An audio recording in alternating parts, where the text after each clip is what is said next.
Welcome. So in this video, we are going to create an outcome alignment map. And so the way we're going to do that is we're going to start by going to SLOs and assessments. And I'm in department coordinator, and I've picked my department. In this case, it's the sandbox. We're going to wait about 10 seconds. This generally takes a little bit of time to load. So the outcomes maps are found under curriculum map. There's actually several different ways to get to this. If you watched the previous video, you'll know that you can also get to this from your program mapping helper if you're on the list of programs. But I'm going to come in from this direction. And when I first come in, nothing is selected, so it's kind of in the default mode. Most of the time, what you're going to want to do is you're going to want to focus on a program. So we're going to grab a program. And in this case, I'm going to look at the associate's degree in sandboxing. All right, so here are my outcomes, and over here are some classes.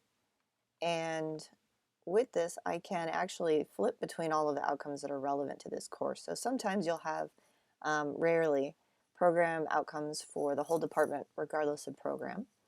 So you can select those. Here are the program-specific ones.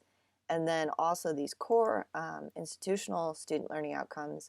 These are PCC's general education outcomes. So you can actually use those on a map as well. And these are big enough that they actually are broken down into categories. And so you can just look at certain categories of general education outcomes if you'd like. But for the program outcomes, we don't generally have any categories for that, so you won't see that option. Down here, I can pick between what are called courses and contexts. And we generally don't use context, so you'll be focusing on course groups.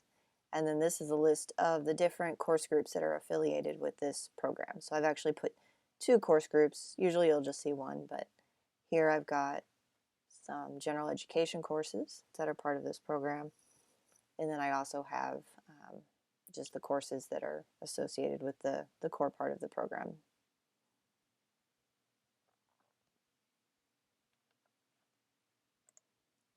And apparently this is taking a long time to load. Okay, so there we go. That's listing a general education component. I'm going to focus in on just the regular courses.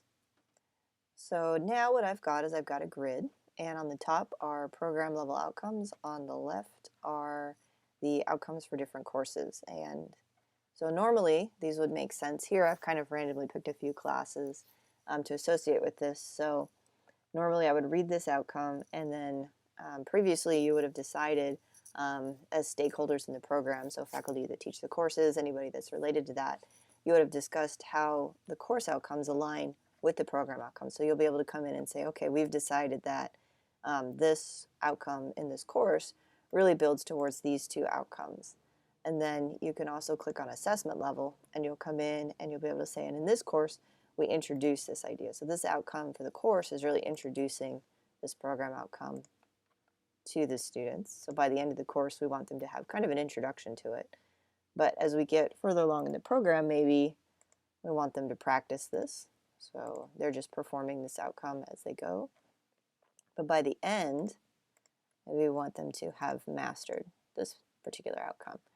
And you can go through and you can do that for all of these. And then once you finish that, you've created your curriculum map. And that's really all you need to do in order to get a map set up in eLumen. And what's nice about these maps is then as you assess the course level outcomes, it will actually collect that data. And when you're looking at reports, you can see how all of the outcomes that build towards a particular program outcome compare, and how students are performing across a program as they build towards a particular outcome. And so having these maps is actually really useful for considering your program more as a whole than its individual courses.